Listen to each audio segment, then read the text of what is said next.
আসসালামু আলাইকুম দর্শক বন্ধুরা।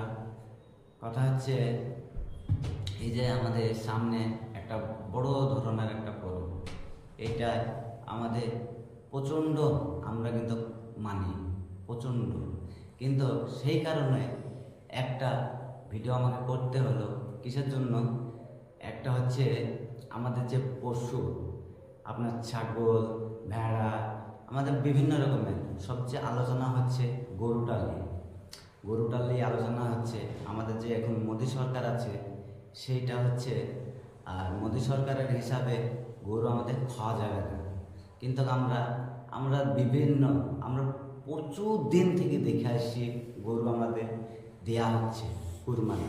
কিন্তু কুরবানির দিনকে যেসব সমস্ত ভাই বোনদেরকে বলবো, কিন্তু ভিডিও কে অথবা ভিডিও কে অথবা ক্যামেরা কোনোটাই সোশ্যাল মিডিয়াতে ছাড়বে না। কেন? এইটালি সমালোচনা হবে, বাইরেকার লোক দেখবে, অসুবিধা হতে পারে। তাই আমি বলবো এটা না করাই ভালো। কিন্তু আপনাদেরকেও বলছে, যারা পশু জবাই করবেন তাদেরকেও বলতে চাই, একটা দেখা যাচ্ছে জায়গা আছে, কোনো হাই রোডে, কোনো একটা রাস্তাঘাটে এটা পশু জবাই করা নিষেধ।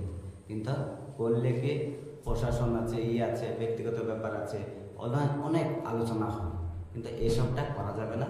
আমাদেরকে সতর্ক হতে হবে। আমরা সতর্ক হব, কোনো মাঠে কোনো একটা আমাদের জমি আছে, ফাঁকা জায়গা আছে, ভালো জায়গা আছে, সেই সব জায়গায় আমরা পশুটা জবাই করব। এইটাই আমার শেষ কথা।